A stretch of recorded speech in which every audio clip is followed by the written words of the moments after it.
de perfidie qui fait que lorsque vous épousez aujourd'hui une femme, tout il faut faire attention. Ah bon? Oui, il faut faire attention parce que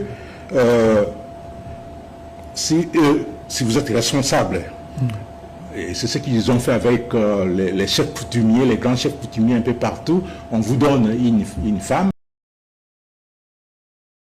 N'amagambo rero yatangajwe na Sylvain Ekenge, Major General Major Sylvain Ekenge, akaba rero ari umuvugizi w'igisirikare cya Repubulika Iharanira Demokarasi ya Kongo FARDC.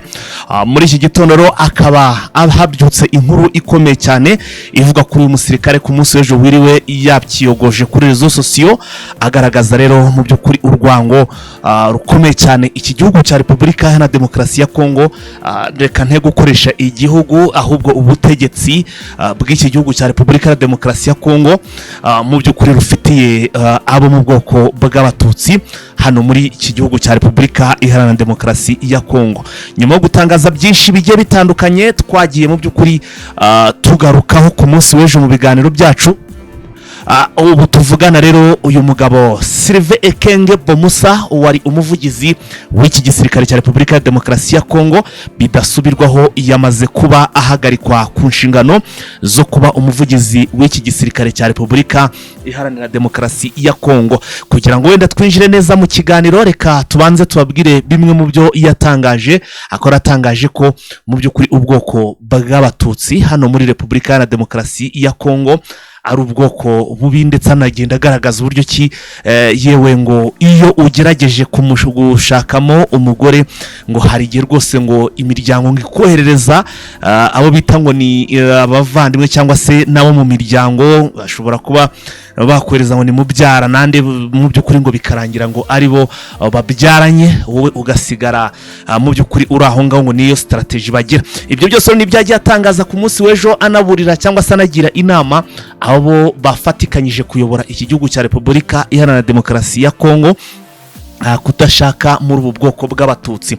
Hanyuma rero icyo ngira ngo tugarukeho, hanyuma ndagira ngo tuze kurebera hamwe kugira ngo wenda tubyinjiremo neza, turebe uyu mugabo bibyutse biri gutrendinga kuri rezo sosiyo, ariko nubwo birimo kugenda bitrendinga kuri rezo sosiyo, ni ibinyamakuru byinshi bikorera hano muri Repubulika ya Demokarasi ya Kongo birimo kugenda bitangaza ko uyu Sylvain Ekenge Bomusa yamaze kuba ahagarikwa, ariko ntabwo turabona mu by'ukuri itangazo ryanditswe na guverinoma y'iki gihugu cyangwa se igisirikare cya Repubulika Iharanira Demokarasi ya Kongo cyandika cyangwa se kibishyira hanze kigaragaza ko uyu mugabo yaba yahagaritswe. Ariko mu gihe tugitegereje ko bishoboka kuba byakorwa cyangwa se babishyira mu bikorwa, ubwo mu by'ukuri ntago twari kureka kuza kubatangariza cyangwa se kubagezo iyi nkuru iri breaking news ivuga ko ngo bitewe n'aya magambo uyu mugabo yatangaje ku munsi w'ejo mu by'ukuri yire gutrendinga ku marezo sosiyo ngo yaba yatumye bamwirukana cyangwa se ahagarikwa.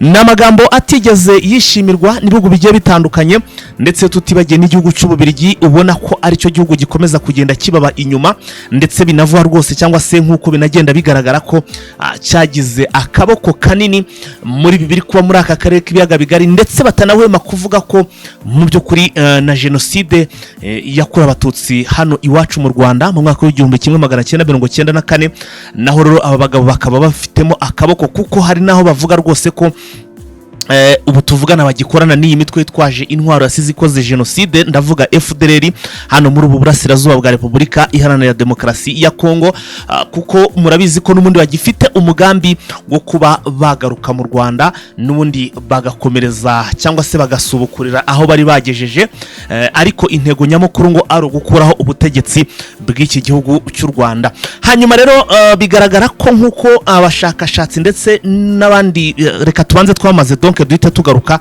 dukomeza n'amakuru agiye atandukanye, mbaha n'indi video tugiye kugenda tubihuza tukinjiramo neza. Prime Health Affinity turamenyeranye, serivisi zacu murazizi ku bijyanye n'ubuvuzi, twabazaniye promotion niyo mpamvu mumbonye aha ngaha. Rero ni promotion y'igabanyizwa ry'10% kuri serivisi dusanzwe tubagenera, akaba ari promotion izatangira ku itariki 15 z'ukwezi kwa 12 ikagera ku itariki 15 z'ukwezi kwa mbere.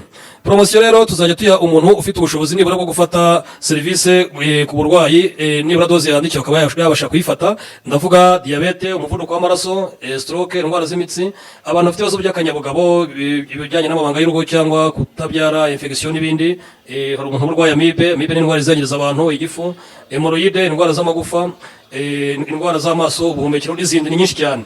Noneho tunabibutse ko iyo promotion mwayibona abantu muri Amerika dufitiye umuntu wacu, abari Canada na Australia namwe ndumva ko turabegereye, umuntu yabasha kubafasha, abari mu Burayi, abari mu bihugu bya Aziya n'ibindi bihugu biri muri Afrika biri kure y'u Rwanda, namwe mushobora kwifashisha iposta na DHL bityo tukabagezaho service yacu. Ariko tubibutse ko twanabafungurisha mirishya muri Republika ya Demokarasi ya Kongo Igoma, aho dufite stock, tukagirayo massage, tukagirayo bafasha mu bujyanama bwimbitse, dore ko no kwirinda biruta kwivuza muri za service z'ubuzima, aho hafi na Rompwe Sinyerise muri Gare Centrale de Goma, naho ngaho turakorera urenze Rompwe Chikudu.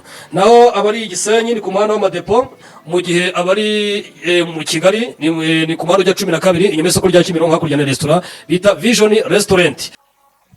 Nk'uko abasesenguzi mu by'intambara zikomeje kugenda zibera muri aka karere bakomeza kugenda bagaragaza ko mu by'ukuri iki gihugu cy'Ububiligi kirimo kugenda gikorana cyane bya hafi na Repubulika Iharanira Demokarasi ya Kongo. Muri iyi ntambara rero bakomeje guhanganamo n'uyu mutwe wa M23, banabihuza rero bakibuka ibyagiye bitangazwa n'iki gihugu cya Repubulika Iharanira Demokarasi ya Kongo, n'ubundi gikomeje kugenda gifashisha n'uyu mutwe wa FDLR, ndetse banasezeranije ko bagomba kuzabafasha nyuma ya M23 bakabageza mu Rwanda cyangwa se bagahirika ubutegetsi bw'u Rwanda. Ibi rero na Evariste Ndayishimiye, perezida w'iki gihugu cy'u Burundi, akaba aragaragaje ko nawe rwose abirimo. Ubwo rero mu by'ukuri ari yitabiriye umuhango wo kurahira kwa Sen Excellence Tshisekedi Tshilombo, ubwo yarahiriraga kuba perezida kuri manda ya kabiri. Uyu muhango rero witabiriwe n'abaperezida bagiye batandukanye. Evariste Ndayishimiye rero mu by'ukuri nawe akaba aritabiriye umuhango, ndetse asiga asezeranije mu by'ukuri urubyiruko rurimo FDL cyangwa se Wazalendo ko nawe rwose abari inyuma, ndetse bazakomeza kugenda bakora ibishoboka byose bakabafasha gukuraho ubutegetsi bw'u Rwanda. Ntabwo wenda ari byo turimo nuko nyine nagira ngo ngende mbibereka cyangwa se tubishyira hanze, ariko se mu by'ukuri niba namwe mukurikira cyangwa se musesengura, ni gute uyu mugabo yatangaza amagambo nk'aya ngaya akayatangariza kuri televiziyo y'igihugu? Televiziyo ko tuzi ko kugira ngo ibyo basohora bisohoke babanza kubyeditinga, bica muri editorial cyangwa se babanza kubyeditinga. Ni gute umbwira ko yasohoye amagambo nk'aya? Ibi kinyamakuru cy'igihugu RTNC kirareka amagambo nk'aya ngarasohoka, amaze gusohoka nyuma yuko bitabitrendinze cyangwa se amahanga bibonye, ndetse itangazamakuru rikabikomantingaho cyangwa se rikabiteraho za comment zigiye zitandukanye, bugaca bavuga ko uyu mugabo yahagaritswe. Ese koko yaba yahagaritswe ku bushake cyangwa ni nko gusa no barimo kugenda bikiza bakuraho mu by'ukuri basa no bakuraho donc kujijisha? Reka bari cyo kinyarwanda dukoresha. Reka ndagato twifashishe ibyatangajwe n'ubundi na Patrick Muyaya, nawe rero akaba hari cyo yavuze kuri ibi byatangajwe na Sylvain Ekenge Obomusa, akaba ari umuvugizi w'igisirikare cya Repubulika Iharanira Demokarasi ya Kongo, amaze kuba ahagarikwa nk'uko biri gutangazwa, nubwo tutarabona itangazo ryasohowe na guverinema, ndetse yewe ngo tunabone ngo ese ninde umusimbuye. Reka tuanze twumve Patrick Muyaya arabivuga hiki. On devait avoir le ministre Guissaro ici, qui est ministre d'État chargé des infrastructures. C'est lui qui se charge de la construction de toutes les routes en République démocratique du Congo pour éviter toute forme de stigmatisation. Parce que vous entendez souvent le président Kagame dire qu'il y a un discours de haine en RDC. Les discours de haine en RDC, ça... Patrick Muyaya aragira ati ku cyerekeranye n'ubwoko cyangwa se n'ivangura ry'amoko nk'uko uyu Sylvain Ekenge yabitangaje. Aravuga ati twashyizeho minisitiri w'ibikorwa remezo wo mu bwoko bw'abatutsi. Aha rero twagiraga ngo tugaragaze ko turi kugenda duca cyangwa se turi guhagarika ibigendanye no kuba habaho ivanguramoko ndetse n'ihohoterwa ry'amoko nk'uko byagiye bitangazwa na His Excellency Paul Kagame. Ati rero mu by'ukuri, ati ibyo ni ikimenyetso cya mbere kigaragaza ko twe hano muri Repubulika Iharanira Demokarasi ya Kongo nta vangura dufite. Ati ikindi, ati ukomeje nyine kuri iri jambo inyuma arakomeza avuga ati ese ninde wagize mu by'ukuri His Excellency Paul Kagame, ninde wagize Kagame umuvugizi w'abanyamurenge? Agakomeza avuga ati intambara iri kuba irakomeye, ziri kwa mu bice byinshi bigiye bitandukanye, ati ariko ni Paul Kagame cyangwa se n'igihugu cy'u Rwanda gikomeza kugenda kitugabaho intambara kirwana hano muri Repubulika Iharanira Demokarasi ya Kongo. Uyu mugabo rero wenda icyo ngira ngo tugarukeho ni ukugenda basa n'abavuguruzanya kuri biri kugaragara muri iyi guverinema. Ntekereza ko bishobora kuzarangira mu by'ukuri bavuze n'ibidakwiye kuvugwa, bitewe n'iki? Bitewe nuko nabo ubwabo donc barasa n'abahuzagurika, reka aricyo kinyarwanda nkoresha. Niba umuvugizi w'igisirikare Sylvain Ekenge Bomusa ashobora kuza akavuga ko ubwoko bw'abatutsi ari ubwoko bubi, akavuga byinshi bigiye bitandukanye birimo ivanguramoko, hanyuma noneho uwitwa Patrick Muyaya nk'umuvugizi wa guverinoma ndetse akaba na minisitiri w'itangazamakuru, we akaza agaragaza ko banashyizeho minisitiri Gisaro nka minisitiri mu by'ukuri uyu ni ngo ni minisitiri Gisaro bamugize ngo minisitiri w'ibikorwa remezo, kugira ngo mu by'ukuri babalansinge donc impande zose cyangwa se nabona mu bwoko bw'abatutsi bibone.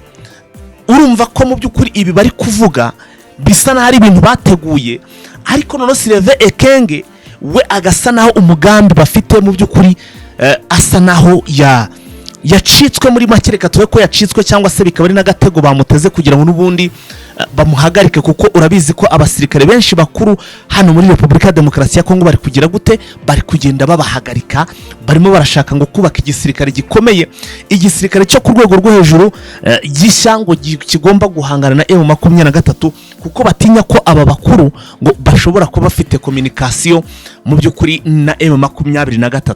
Uyu mugabo ashobora kuba yatezwe gusa, ariko ibyo yavuze ni ibiriho, nubwo bagira gutya wenda bakajijisha nka Patrick Muyaya akaza agatangaza nk'aya magambo, ariko nta byakuraho kuba mu by'ukuri n'ubundi twagiye tubona bahohotera ubu bwoko. Mwagiye mubibona haba hano za Kinshasa, haba hano mu mujyi wa Goma, haba mu yindi mijyi itandukanye nka za Bukavu nahe hose twagiye tubona mu by'ukuri bahohotera ubu bwoko bw'abatutsi. Ariko ibi byose bikaba byaratangijwe n'ubundi n'uyu mutwe wa FDL rwagiraga hano muri Repubulika ya Demokarasi ya Kongo bahunze bavuye mu Rwanda bamaze gukora genocide. Hanyuma rero bageze na hano muri Repubulika ya Demokarasi ya Kongo, uru rwango ndetse n'ubugome barafite ubu bwoko batangira kugenda babubiba mu bakongomani. So rero bikaba bigaragara ko mu by'ukuri na n'ubu ngubu ibyo byose bamanukanye muri Repubulika ya Demokarasi ya Kongo bamaze kuba bibiba mu bakongomani, kugeza rero ndetse no mu buyobozi, kuko murabizi ko no mu bayobozi b'iki gisirikare cyangwa se b'igisirikare cya Repubulika ya Demokarasi ya Kongo bakubwira ko mu by'ukuri naho baba barimo abarinzi. Hanyuma rero wenda tugarutse gato, tureka duhita twigarukira no mu zindi nkuru, turaza gukomeza kugenda tureba gusa, ariko ubwo inkuru iri breaking news tuvuye kuri iyo nkuru nuko uyu Sylvain Ekenge Bomusa yamaze kuba ahagarikwa, ndetse nyuma yo guhagarikwa ndetse ngo n'umwe mu basiri bashinzwe mu by'ukuri iki kinyamakuru cya RTNC wemeye ko iri jambo nk'iri ngiri rica kuri radio, akaba yamaze kuba mu by'ukuri we atabwa muri yombi, ndetse amakuru akava ko nayo yamaze kuba arimo kugenda akurikiranwa. Reka rero ibi tubiveho, reka ahubwo twigarukire muri uyu mujyi wa Uvira. Ese bimeze bite? Ndabizi ko abantu benshi bamutegereje kumenya ngo ese Uvira byifashe bite. Amakuru mashya rero ari guturuka no muri uyu mujyi wa Uvira na makuru avuga ngo iki rero sasa. Amwe makuru aturuka no muri uyu mujyi wa Uvira aravuga ko M23 iri gukora ikintu bita couvre-feu yo ku rwego rwo hejuru, ndetse uyu musako ukomeye cyane uri gukorwa ku munsi w'ejo ngo ukaba warafashwemo donc ngo hari abasirikare ba FDL ndetse na FARDC yewe n'ingabo z'abarundi bagiye basigara muri uyu mujyi wa Uvira, kuko bari bazi ko babuze aho banyura, ndetse bumva ko M23 igomba kuvamo, basigara muri uyu mujyi wa Uvira. Ndetse ngo hari amazu amwe namwe yararimo kugenda agaragara muri uyu mujyi wa Uvira, bakabona abantu bayarimo, ariko bakajya babona nk'umugabo waraje avuye guhahatashye muri ayo mazu, ukibaza ibyo bakora bikabayobera.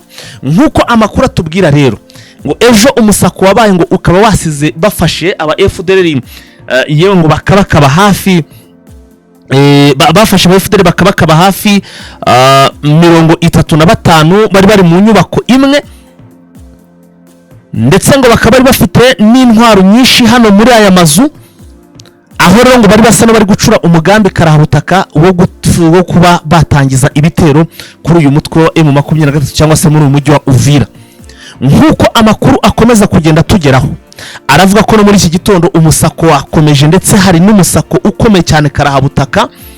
Uyu musako rero ukaba ukomeje kugenda ufata n'abandi benshi bagiye batandukanye, ndetse kugeza ubu ntabwo turamenya ngo ese aba M23 fashe muri iki gitondo biri gufata biraza kugenda bite, ariko uko biri buze kugenda buca turaza kugenda tubimenya, kuko hano muri Uvira dufiteho umuntu wacu imbone yacu irahari gatanu kuri kagenzi kako, ndetse n'ibinaduhira cyangwa se n'ibinadukundira amavideo no muraza kuyabona. Mbibutse ko abantu mwamaze gufollowinga Twitter yacu cyangwa se X yacu, mwe rwose murimo muragenda mubona ibintu byose gatanu kuri kagenzi kako, inkuru zose murimo kuzibona ndetse mukazibonera ku gihe. Nk'izo video tuba tuvuga ntekereza ko muri buze kuzibona mu bimbere. Hanyuma dukomeje n'andi makuru.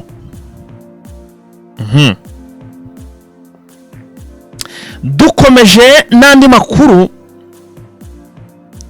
kubikomeje gutangazwa n'ubundi hano muri Kivu y'Amajyepfo cyangwa se muri Burasirazuba bwa Repubulika ya Demokarasi ya Kongo, hakomeje kugenda hanagaragara ikibazo cy'inzara yo ku rwego rwo hejuru, kugeza ubwo abaturage ba hano muri bice rwose bitewe nuko bari barasize donc ibyo kurya bari baragiye basahurwa, ntago bahingaga, barasoreshwaga byo ku rwego rwo hejuru, ndetse yewe n'igihe intambara ari kuba bakubwira ko wazana na FARDC barasahuye, basahura kira kita amaduka, barasahura n'ibindi byinshi barasahura. Ibi rero bikaba byatumye mu by'ukuri hano muri bice n'abasigayemo bafite inzara yo ku rwego rwo hejuru. Ubu tuvugana rero amakuru mfite nuko M23 yakoze ibishoboka byose, ikora icyitwa kora, niba turi bubyite ngo ni korabo, niba turi bubyite ngo iki, ariko none ngo yasabye abacuruzi bavuka cyangwa se basanzwe bakora hano muri za Masisi, donc hano muri za Goma, mu mujyi wa Goma, mu mujyi wa Bukavu, ko bari buze kuborohereza kugira ngo ibicuruzwa byabo cyangwa se imyaka yabo itangire igere no muri Kivu y'Amajyepfo, cyane cyane igere muri bice n'ubundi bya za Uvira, ndetse no mu zindi bindi bice birimo inzara, kuko hano muri Kivu y'Amajyepfo nava ko hano muri Kivu y'Amajyaruguru mu bice bya za Masisi no mu bindi bice bigiye bitandukanyeho bari kugenda bazahuka, bigendanye nuko M23 igiye kuzuza mu by'ukuri umwaka iri gukontorora bino bice. Hari ibyo imaze hari ibyo irengeje umwaka ikontorora, ariko hari n'uyu mujyi wa Goma igiye kuzuza umwaka irimo gukontorora. Aho rero bakubwira ko ho ibintu bimeze neza, nta kibazo cy'inzara, nta nzara iriyo, nta nyota, ibintu byongeye kugenda mu by'ukuri birimo kugenda bisubira mu buryo, usibye gusa aho ugera buri wese ugasanga arimo arataka, wese akaba akubwira ko ikibazo gihari ari uko habayeho ifungwa ry'ifaranga, ndetse bigatuma mu by'ukuri ifungwa rya banki bituma ifaranga ribura. Ariko ku rundi ruhande ikiganiro twagiranye na Oscar Barinda akaba yaragaragaje ko bazakomeza kugenda bifashisha amafaranga n'ubundi igihe kitarakemuka, bakagenda bifashisha ifaranga ry'ibihugu by'ibituranyi n'ubundi bihahirana nabo cyangwa se na Repubulika ya Demokarasi ya Kongo, harimo rero nk'igihugu cya Uganda, yewe n'igihugu cy'u Rwanda. Donc ibihugu by'ibituranyi nubwo wenda kuvuga u Rwanda byo rwose wumva nabo badashaka kuvuga ko bakorana cyangwa se iryo faranga ryahakora, ariko bigendanye no kubona Kinshasa aribo igenda ibegekaho, bagaragaza ko u Rwanda rwo rubafasha muri biri kimwe cyose, cyangwa se muri iyi ntambara bakomeje guhanganamo, mu by'ukuri barwanira ukwishira ukijazana k'umuturage wa hano muri Kivu y'Amajyepfo na Kivu y'Amajyaruguru uvuga ururimi rw'Ikinyarwanda, byagiye bigaragara ko bibasiwe byo ku rwego rwo hejuru. Reka rero tufate umwanya twakire mugenzi wacu Vincent kugira ngo twinjire no mu zindi update, kuko amakuru ni menshi muri iki gitondo birumvikana. Reka rero tumushakishe ku murongo wa telefone, kubanga bw'ibyuma mudushire kuri telefone, hanyuma duhita tumanukana n'andi makuru. Waramutse neza umutangazaji Vincent? Waramutse neza bwana Faita? Urakomeye? Ndakomeye. Yes, ngoye kaze muri iyi makuru muri iki gitondo Vincent. Urakoze cyane, kazi ndaryakiriye. mugenzi wawe Ikenge wamaze kumenya ibimaze kumubaho. Mugenzi wawe ndi umuvugizi w'igisirikare cya Kongo. Ni umukongomani mugenzi wa Gisekedi wa mugani wa Yezu yaravuze ngo abakora ibyiza ni bagenzi banjye bose, ariko abakora ibibi ntabwo ari bagenzi banjye, bagenzi b'umuntu. None se si umukongomani? Ni umukongomani ariko ukora ikibi. Ariko kuki nta muntu uba ushaka uyu muntu abaye mubi ko ntawe uba ushaka kumwigereranyaho? Na Satani uhita twitandukanya nawe rwose. Kandi mvuze nti mugenzi wawe Sultani Makenga ejo yujuje isabukuru y'imyaka, wahita ubisamira hejuru. Reka dukomeze n'andi makuru. Wamenya ariko se ko uyu mugabo ku marezo sosiyo yaba ibinyamakuru tujya twizera byiyaminiya byandika inkuru za nyazo, ku ruhande rwa Kinshasa nabonye mu kanya byahoze byandika bigaragaza ko uyu mugabo amaze guhagarikwa ku buvugizi bw'igisirikare cya Repubulika ya Demokarasi ya Kongo. Ayo makuru wayabonye? Ayo makuru nayabonye ko yamaze guhagarikwa. Nabonye Perezida Tshisekedi yamaze kumuhagarika kubera amagambo ejo bundi yatangaje atari meza. Nuko ibiro ntaramakuru bya Kongo byitwa ASEP byabitangaje. Byavuze yuko kuri uyu wa mbere nyine Perezida wa Repubulika ya Demokarasi ya Kongo yahagaritse umuvugizi w'igisirikare cya Kongo General Major Sylvain Ekenge kubera amagambo y'ivangura yavuze ejo bundi ku itariki 27 z'ukwezi kwa 12. Ekenge akaba yahagaritswe amaze kubimenyeshwa nyine n'ibiro bikuru bya gisirikare. Akaba yahagaritswe nyine kubera amagambo mabi yatangaje, aho yavuze ku bwoko bw'Abatutsi bugaragaza nk'ubwoko bubi. Mu makuru twabanye rero BBC yabajije Ekenge kwihagarikwa rye ariko ntiyagira icyo ayisubiza. Igisirikare cya FARDC nicyo ntacyo cyari cyatangaza ihagarikwa ryiwe, ariko ibiro ntaramakuru bya Kongo ASEP byabyemeje, bivuga yuko yahagaritswe kubera amagambo yatangaje kuri radio Television Nationale du Congo RTNC. Ariko service nkibaza nti ibi bintu niba bitarimo n'ubundi wenda atari uko amahanga yabaye cyangwa se abasesenguzi n'amahanga bari batangiye kubotsa igitutu, ni gute ibintu bishobora gutambutswa kuri radio y'igihugu na televiziyo? Tuzi ko bafite aba chief editor n'iki byose bigasohoka, babona bitangiye gutureninga ku marezo sosiyo akaba ari bwo bafata icyemezo cyo kuvuga ngo baramuhagaritse. Ibi bintu byura bivugaho iki Vincent? Buriya Repubulika ya Demokarasi ya Kongo uko imeze nayigereranya n'ubutegetsi bw'u Rwanda bwa mbere ya jenoside yakorewe Abatutsi. Yego, ntaho bitandukaniye. Kuba babyeditinga, kuba babikuramo ibintu nka biriya ntabwo byabashobokera, kandi ariyo gahunda bafite yo kwerekana yuko ubwoko runaka ari ubwanzi bwa Kongo. Babikora ku bushake rero mu mugambi wo kugira ngo bamamaze ivanguramoko bashyira imbere amanywa n'ijoro. Ntabwo bari kubikuramo, kandi ariwo mugambi muremure bafite. Urebye ibyo muyatangaza ntabwo babikuramo. Urebye inyandiko yanditswe muri 2023 isubiza Ababiligi ubwo bari bavuze ku byari byatangajwe na Bitakwira, bakavuga bati wowe urashaka kuvugira Abatutsi wirengagije yuko bateye Repubulika ya Demokarasi ya Kongo. Ibyo byose ubona biri mu mugambi mubi rero w'ubugizi bwa nabi leta ifite. Nk'uko wabivuze, ibi yaravuze ati iyo ushakanye n'umugore w'Umututsi ugomba kwitonda cyane. Atugomba kwitonda kuko baguha n'umuntu wo mu muryango we nka mwishywa we, mubyara we, waziwe cyangwa atari mubyara we cyangwa mwishywa we, ahubwo ari umuntu uje kubyarana n'umugore wawe. Ati wawe bakakubwira ko abana bavutse ari Abatutsi kuko Abatutsi ari bwo bwoko buri hejuru, kandi ari abagambanyi, atari abantu bagaragaza ubwenge. Ubona ko yabivuze ari ibintu yateguye, kuko ibi ni ibintu n'ubundi byavugwaga na leta ya Habyarimana. Kandi urabizi yuko abenshi bari muri leta nibo bajyanama b'iki gihugu muri iyi minsi, yaba ari abari muri FDLR, yaba bari mu Burayi ndetse n'abandi.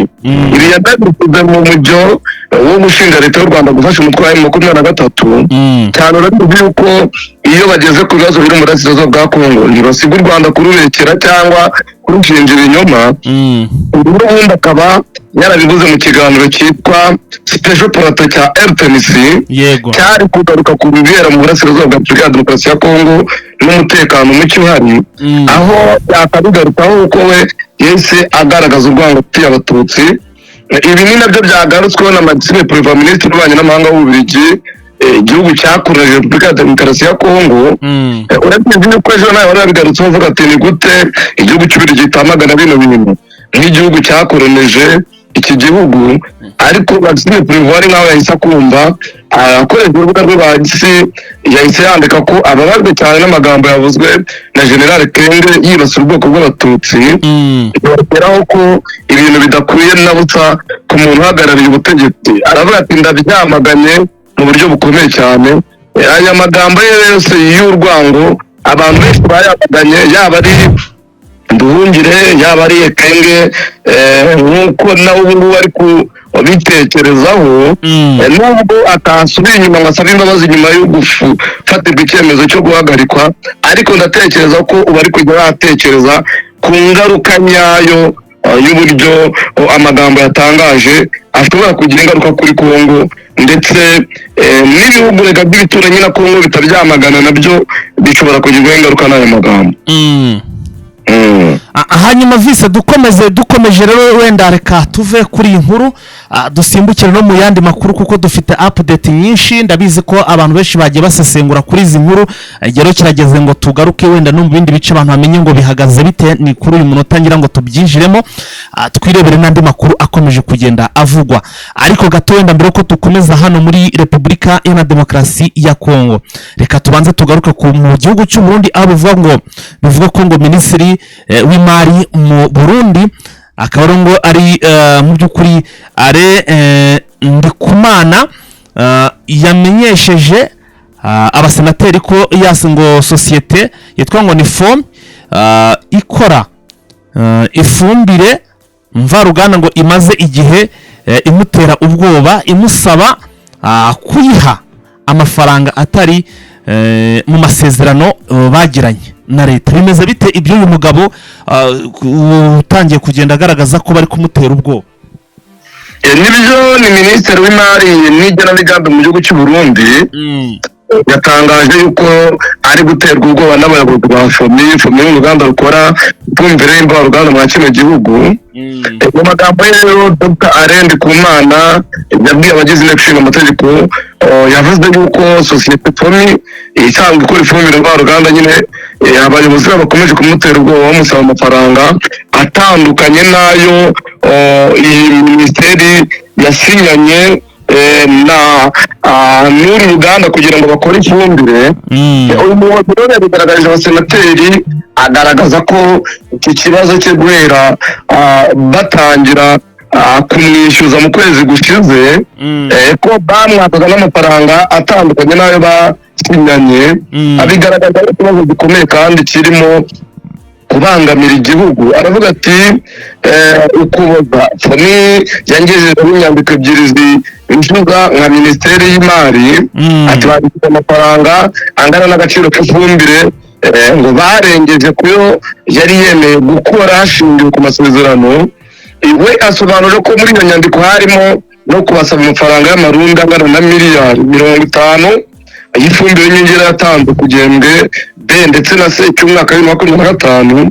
Aravuga ati n'indi yatanzwe mu gihembwe hagati cya 2024 2025 igihembwe A, ati bidye agaciro ka miliyari 3 n'amarundi, ariko arebye agenzuye asanga ayo mafaranga atari mu masezerano. Akagaragaza yuko rero kubera ko atabaye amafaranga bagiye bakomeza kumutera ubwoba amanywa n'ijoro. Mu magambo aravuga ati mumbwire namwe ko ibintu twabikora, ati none se akasaka maramaza nk'uko bakubwa bivuga mu Kirundi, ati njyewe nta muntu n'umwe dupfa ikintu na kimwe, ati hanyuma icyo Imana yamfashije gusa ati nzi neza ko nta kibazo kandi ndabizi ko ntacyo nzaba kuko iterabwoba ndaribona, ati kandi ndagira ngo mbigaragaze namwe muri menye, ati ntacyo nzaba, ati cyerekezo 2060 ati nzakibona neza kandi ntekanye, ati si ntekeranya, ati ngibi rero ibintu tubayemo, ati mumbwire amafaranga azava heza. Ibi ni byagaragaje rero ko mu gihugu cy'u Burundi harimo ubujura ndetse n'ubumafiya nk'uko Patrick Ninazwe yabigaragaje. Kubona umuntu ku rwego rwa minisitiri atangaza ko aterwa ubwoba, agatangaza yuko harimo ikibazo cyo kumwaka amafaranga, ni kimwe mu bigaragaza akajagari gakomeye mu ikoresho ry'ingengo y'imari mu Burundi, kandi ko igihe kigeze ngo gahagarare. Iki cyane kugaragariza yuko ari mu zindi nzego ubu ngubu harimo abayakwa kandi bakayatanga. Nubwo perezida wa Sena Leta Jenerali Gervais Ndirakobucya yasubije Minisitiri Ndikumana ko ibintu bitoroshye kandi ko abasenateri bamukomeje, yakamusezeranya ko azamufasha mu kurwanya abajura, kuko kugira ngo sosiyete y'Abarundi babashe gutera imbere ari uko abajura barwanywa. Nta ngamba leta yigeze yerekana zifatika zo kurwanya abamafiya. Birasaba yuko leta yose mu by'ukuri yicara ikitera ibibazo nk'ibi kugira ngo bitorerwe umuti. Turabizi ko mu bihe bitandukanye uruganda rwagiye rugaragazwa nk'urwagiye rukora ifumbire, ariko abarukoramo bakarugigurisha mu bihugu bitandukanye, noneho Abarundi bakabura ifumbire bakoresha. Niba baka amafaranga atandukanye n'abasinye mu masezerano, ni iki kugaragariza ko harimo ibibazo bikomeye no mu ruganda hakwiye kuba hanyuzwa n'umwejo. Ibintu ntabwo byoroshye, ndabona rwose ari ibindi. Reka dukomeze n'andi makuru Vincent, dusimbukire tugaruke hano muri Burasirazuba bwa Repubulika Iharanira Demokarasi ya Kongo. Tugaruke ku itangazo rimaze gushyirwa hanze rya Kanyuka mu masaha yashize, akaba bamaze kuba basohora itangazo, ubwo ni AFCM 23. Nibyo Kanyuka cyangwa AFCM 23, kubera ko Kanyuka ni uvugira iri huriro rirwanya ubutegetsi bwa Kinshasa, ashingiye ku magambo yatangajwe na Sylvain Ekenge Bomusa uvugira igisirikare cya Repubulika ya Demokarasi ya Kongo. Yavuga ati ibingibi ni bigaragaza yuko muri gukora nka radio de Mille-Collines. Radio Mille-Collines ni radio yakorerwaga cyane abajenosideri b'interahamwe, ndetse n'abandi bari mu mugambi wo kumaraho Abatutsi. Aravuga ati FDLR interahamwe RTNC ntaho bitandukaniye ku kigihe. Atrebye amagambo yatangajwe ku tariki 22 z'ukwezi kwa 12 2025, agatangazwa n'igisirikare cya Repubulika ya Demokarasi ya Kongo binyuze ku muvugizi wacyo. Ati ibi ni ibigaragaza yuko hagezweho igice cyo gukora jenoside, ati kubera yuko itegurwa ryo mwarayiteguye, ati mutegurire abaturage bacu b'Abatutsi, ati bari mu bice tugenzura. Ati iki ni ikigaragaza yuko abagore ndetse n'abana mugira ngo mubibasire kandi mubica. Ati izi mvugo rutwite zibasira Abatutsi b'Abanyekongo, ati zirarambiranye kandi ubona ko ziteye impungenge. Mu magambo y'aravuga rero ati ibyatangajwe n'umuvugizi wa gisirikare ndetse bigaragaza ko ari umuvugizi w'ubutegetsi bwa Felix Tshisekedi, ati bigamije kubangamira ndetse no guhonyanga amasezerano mpuzamahanga yerekeye uburenganzira bw'ikiremwamuntu. Mu magambo ye rero aravuga ati ayo masezerano abangamiwe n'ayakurikira. Isezerano rya mbere ryerekanye ni isezerano mpuzamahanga rya UN ryerekeranye n'uburenganzira bwa muntu. Avuga yuko isezerano rigendanye no gukumira ivangura ndetse n'icyaha no guhana icyaha cya jenoside yo mu 1948. Iyi mvugo ya Sylvain Ekenge ihonyanga. Aravuga ati amasezerano yerekeranye mpuzamahanga yerekeranye n'uburenganzira mbonezamubano mu bya politike yo mu 1936 nayo yabangamiwe ku buryo bukomeye kandi arahonyangwa. Agaruka ku masezerano mpuzamahanga yerekeranye no gukumira ivangura rishingiye ku moko uko byaba rimeze kose, mbese mu 1935 agaragaza ko nayo yahonyanzwe n'indi jambo rya Ekenge yibasira abo mu bwoko bw'Abatutsi. Agaragaza nanone amasezerano mpuzamahanga agamije gukuraho ivangura rikorerwa abagore yo mu 1979, abigaragaza nk'amasezerano yahonyangwa kubera ko Ekenge yanzura gushaka umugore w'umututsi ari ibintu byo kwitondera. Kanyuka rero yabigaragaje nk'ibihonyanga n'amasezerano, agaragaza amasezerano mpuzamahanga yo gukubira iyicwa rubozo yo mu 1984, agaragaza amasezerano mpuzamahanga yerekeranye n'uburenganzira bwa muntu mu 1989 nk'ayahonyanzwe, aho Sylvain Ekenge yagaragaje yuko iyo ushakanye n'umututikazi bohereza abavandimwe biwe cyangwa abandi batutsi kumubyarira.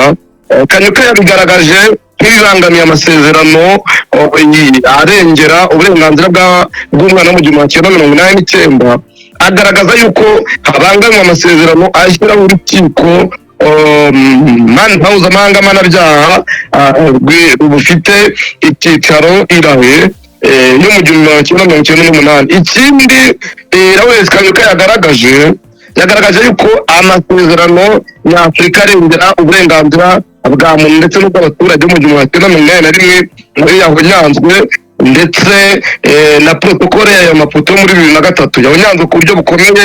Agaragaza yuko itangazo mpuzamahanga rirengera rishinzwe uburenganzira bw'ikiremwamuntu mu 1988 nabyo ryahonyanzwe. Agaragaza yuko amasezerano ya UN yo muri Rabat yakozwe mu 2012 nayo yahonyanzwe. Yagaragaje ibintu byinshi ubutegetsi bwa Kongo bwagiye bukora bigamije kwibasira abaturage b'abanyekongo cyane cyane b'abatutsi, ko bigamije kubangamira amasezerano menshi agamije kurengera uburenganzira bw'ikiremwamuntu.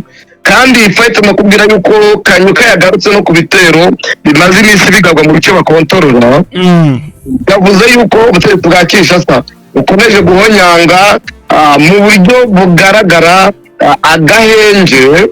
Aravuga ati bukomeje guhonyanga agahenge bugaba ibitero bukoresheje indege, bukoresheje inzira yo ku butaka mu bice bituwe n'abaturage cyane muri Nord Kivu ndetse na Sud Kivu. Agaragaza uburyo bw'ubutegetsi bwa Kinshasa bwifashisha indege y'intambara Sukhoi 25, drone z'intambara ndetse n'intwaro ziremereye mu bice bikontorwa na AFC 23 bigahitana ubuzima bw'abaturage. Agaragaza ko mu mujyi wa Uvira ndetse no mu mujyi wa Bukavu mu gihe cy'imyigaragambyo y'abasivili yari ishyigikiye AFM 23 ku butegetsi bwa Kinshasa bukoresheje intwaro ziremereye bwarashe mu baturage bigaragambyaga bagaragaza amarangamutima yabo, kagira abahasiga ubuzima. Agaragaza yuko mu bigaragambyaga 5 muri bo bapfuye mu mujyi wa Bukavu bazize ibitero byagabwe n'ubutegetsi bwa Kinshasa.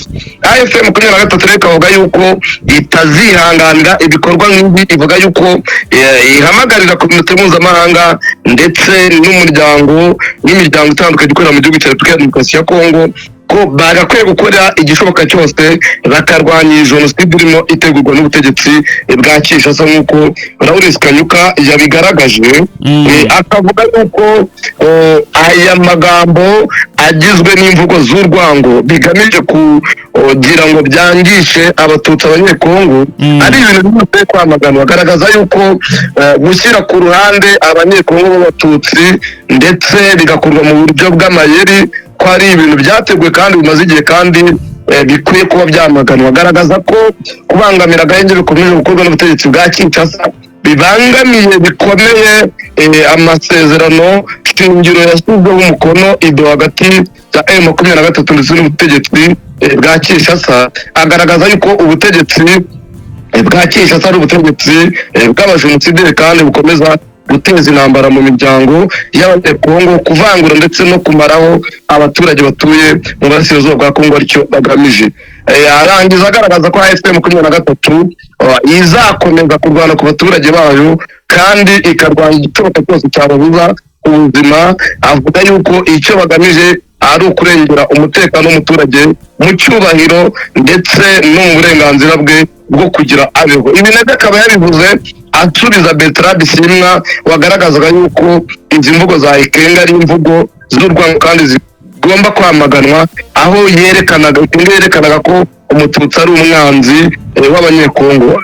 Bertrand Bisimwa akaba yarigaragaza nk'ibintu bikwiye kwamaganwa, AFM 23 rero binyuze kuri Lawrence Kanyuka uyivugira akaba yabyamaganya n'ibitabinyuze mu itangazo yerekana n'amategeko mpuzamahanga ndetse n'amasezerano mpuzamahanga arengera uburenganzira bw'ikiremwa muntu yirengagijwe na Ekenge kandi yahonyanzwe mu buryo bugambiriwe. Vise hanyuma mu Combero mu kanya mu masaha ashize arifashe avuga amagambo akomeye cyane agaragaza ko hari umunyamakuru itangwa ni Blaise Basabose ngo wafunzwe, ariko Blaise nawe ngo agira atya asohora itangazo. Ni umunyamakuru usanzwe ukora hano mu mujyi wa Goma, ibi gice kiri gukontororwa, umujyi urimo gukontororwa na M23 AFC. Nibyo Micombero yagiye kuri Twitter yandika yuko Blaise Basabose yamaze gufungwa na AFM 23 ngo nyuma y'inkuru yari yasohoye ivuga ku buryo umugore wa Perezida Tshisekedi yohereje inkunga ifasha abaturage bahungiye mu gihugu cy'u Burundi, akavuga yuko rero AFM 23 yahise imufunga imusaba yuko iyo nkuru ayisiba kandi atazongera gukora inkuru zivuga ku butegetsi bwa Kinshasa ibikorwa byiza bakoze. Abinyujije ku rubuga rwa Twitter avuga yuko bamufashe noneho baza kumurekura ngo binyuze kuri Lawrence Kanyuka kubera ko asanzwe ari inshuti ya Blaise Basabose, ngo ariko bamuvuga kugira itavuga ku byerekeranye n'ifatwa n'ifungwa ryiwe, bamuvuga kandi kuzongera kugira icyo yavuga cyerekeranye n'ubutegetsi bwa Kinshasa kubavuga neza. Ibyo ariko nabanje guhitamo amagara Blaise mubaza uko bimeze, arambwira ati ndaho njyewe nta wigeze afunga, ndahari, ni ibinyoma kandi nta n'uwigeze antumira, ati ibyo ni uburozi bwa muyaya akwirakwiza mu baturage. Nyuma y'uko tuvuganye isasohora itangazo naryo yamaye kopi yaryo, iragira iti Kivu Morning Post Goma Nord Kivu KMP ni Kivu Morning Post communiqué, baragira bati Kivu Morning Post tient à démentir les informations publiées dans un tweet relayé par notre confrère Daniel Micombero faisant état de l'arrestation de nos journalistes Monsieur Blaise Basabose. Ati iyo ntara makuru bya Kivu Morning Post biravuguruza cyangwa birabeshuza amakuru yatangajwe muri Twitter yanditswe n'umunyamakuru mugenzi wacu Daniel Micombero avuga yuko umwe mu banyamakuru b'iki gitangazamakuru yafashwe ari we Monsieur Blaise Basabose. Barakomeza bati nous précisons que notre collègue n'est l'objet aucune interpellation et poursuit normalement son travail. Ati turabamenyesha yuko uyu munyamakuru wacu atigeze atumizwa, akomeje gukora akazi ke ka buri munsi. Par ailleurs, contrairement aux fausses informations relayées, le journaliste cité n'est pas responsable de la chaîne YouTube Kivu Morning Post. Ati n'ibintu bari kugenda bitangazwa, ati uyu munyamakuru uvugwa ntabwo ari we muyobozi wa chaîne ya YouTube ya Kivu Morning Post. Ati les a carte de reporter au même titre que d'autres journalistes de notre rédaction. Ati arakora akazi nk'umutaramakuru nk'abandi banyamakuru bandi bashinzwe gutara amakuru no kuyakusanya bakayazanira ubwanditsi bw'ikinyamakuru cyacu. Notre confrère de son tweet diffusa de fausses informations. Ati turasaba abanyamakuru bagenzi bacu kudakomeza gukwirakwiza ino twita indeshya, ati kubera yuko ni ibinyoma Micombero atangaza. Kivu Morning Post demeure un média indépendant et redevrait les bases à Goma adiraye fidèlement la réalité des faits. Ati Kivu Morning Post izakomeza kuba ikinyamakuru cyigenga, ati kandi bimwe mu binyamakuru bike bitangaza amakuru nyayo yo kwizerwa abikorera hano mu bice bya Goma. Ati kandi tuzakomeza tuvuge ibiri kuba. Ati nk'uko jouer l'active de l'Est de la République démocratique du Congo avec professionnalisme et indépendance, notamment le conflit opposant le groupement post-communauté AFC-M23 aux forces de l'armée de la République démocratique du Congo et réalisation. Ati dukurikirana amakuru tugatangaza amakuru mu buryo bwa kinyamwuga, mu buryo bwigenga ku makimbirane ari hagati y'umutwe wa politiki kandi ukaba n'uwa gisirikare AFC-M23 n'igisirikare cya Repubulika ya Demokarasi ya Kongo n'abafatanyabikorwa babo. Ati la direction le 28 décembre 2025. Ati ubuyobozi bukuru bwa KMP Kivu Morning Post bagashyiraho itariki 28 z'ukwezi kwa 12 2025. Yes, ngayo nguko rero Vincent, ubwo watugezaho n'izindi update ufite, hanyuma tukaba tukurekura tukajya gutegura n'andi makuru. Ibyo uvuga nibyo, kadukomeze ku yandi makuru acicikana hirya no hino duhere mu gihugu cya Uganda. Igihugu cya Uganda ubutegetsi bwaburiye abaturage yuko uzabangamira amatora bizamugiraho ingaruka ikomeye. Bitazamuhira uwakifuza kubangamira amatora arimo aba. Bizatangazwa nyuma y'uko mu gihe cyo kwiyamamaza hagiye hagaragara ibikorwa bikomeye kandi by'ubugizi bwa nabi byibasira bamwe mu baturage. Ikindi ni uko tugiye muri tugarutse n'ubundi muri Afurika, abarenga miliyoni 2 muri Central Africa bazimukiye mu matora y'umukuru w'igihugu n'ay'abadepite bahagarariye intara n'amakomine. Perezida Faustin kandi Touadera uhatanira manda ya gatatu niwe mukandida uhabwa amahirwe yo kwegukana intsinzi. Harimo kugarura umutekano mu gihugu abifashijwemo n'Uburusiya ndetse n'ibindi bihugu, n'u Rwanda urabizi ko rurimo. Bahagarara n'abakandida batandatu. Hari Anicet George Dorogere wabaye minisitiri w'intebe ku 1999 kugera muri 2001, na Henri Marie Tondra wabaye mu nshingano nk'izi kuva muri Kamena 2021 kugeza muri Gashyantare muri 2022. Gusa hari amatora kuko no muri Guinea naho amatora yakorakiri na Dumbuya akaba adahabwa amahirwe yo kuba yakegukana intsinzi. Ibiro by'itorero byafunguye ejo mu gitondo mu masaha moya, yandikishije kuri liste y'itora bagera kuri 3,7,7. Bikavuga yuko bashobora kwegukana igitsinzi.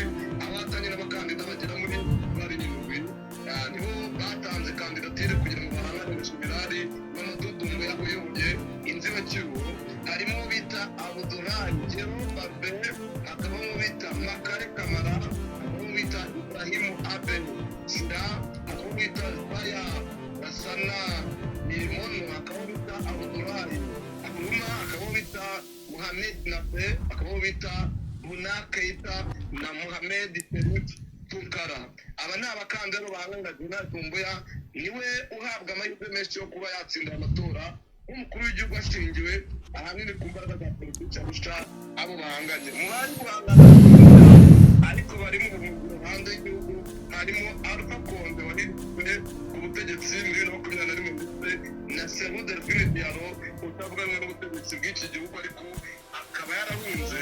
Mbere y'uko ayo matora aba muri Kanama 2025, Dumbuya yahagaritse amashyaka ya politiki atandukanye avuga yuko ashobora guteza imvururu mu gihugu.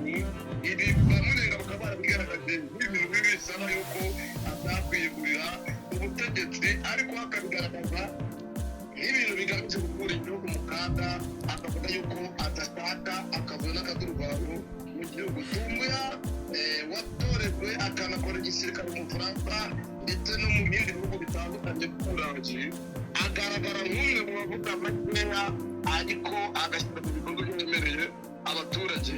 Harimo n'igihugu cya Afghanistan kuko naho yakoze imyitozo ndetse akaba yarayoboye itsinda ryafunze rikanahagarika Perezida Konde ku itariki ya 5 Nzeri 2021 agahita afata ubutegetsi. Tugarutse mu Rwanda ndetse na Somalia, hari intara bita Somaliland ikaba igihugu cya Israel cyatangaje ko igomba kwigenga nk'igihugu cyigenga, ariko u Rwanda, Afurika y'Union, EAC ndetse n'ibindi bihugu bikaba byamaganye. U Rwanda rero rukavuga ko iki cyemezo cy'umuryango w'Afurika yunze ubumwe n'uw'Afurika y'Iburasirazuba gifite impamvu busugire bw'ubutaka bwa Somalia. Iyi miryango rero ikaba yaravugaga yuko Somaliland yakigenga, ariko u Rwanda narwo rukaba rukunze n'ubu miryango ruvuga yuko rutabishyigikiye. Tugarutse kuri Repubulika ya Demokarasi ya Kongo, nyuma y'uko Sylvain Ekenge akuwe ku buvugizi bw'igisirikare cya FARDC, ubu zimaze gusiba rya jambo ryiwe imaze kurisiba kuri YouTube yabo, imaze kurikura.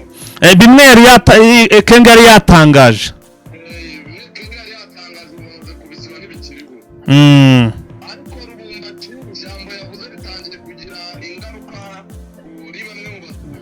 yego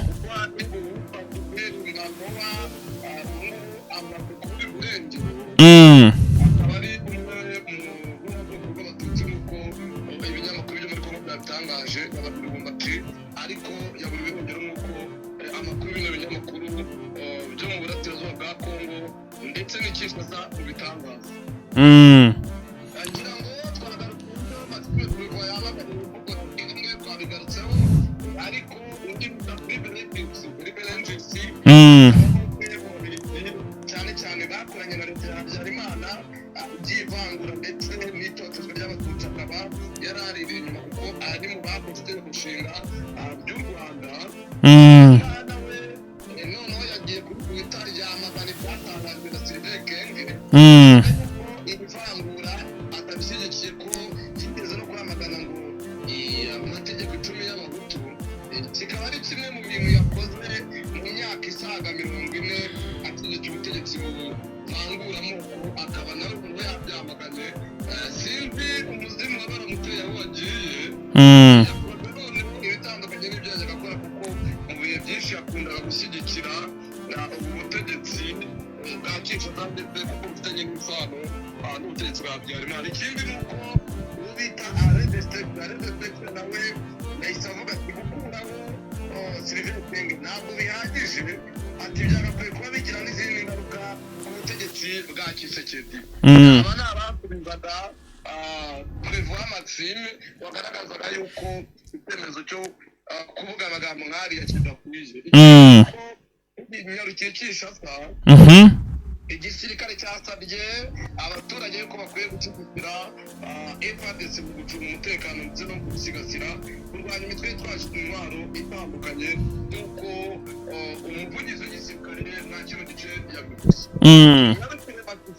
Yego baravuga imirwano hagati ya AFDF 23 kuri axe ya Minji, Gahundu, Gatoyi ndetse n'ibindi bice, bikavuga ko axe n'ingururu Wazalendo yaba ikomeje kugarura kuri FARDC 23 cyane cyane mu gace ka Kashike ndetse n'agace ka Kakoka. Iyo mirwano ikaba yarahinduye ejo ku cyumweru kugera mu rukerera rw'uyu munsi nk'uko byatangajwe na bagenzi bacu bari mu bino bice.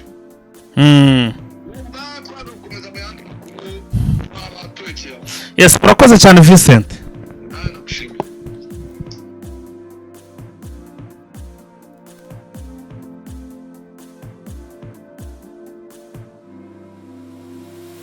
Yandi makuru agiye atandukanye mu yandi masaha ari imbere. Turabakunda cyane, mwakoze kubana natwe. Ciao.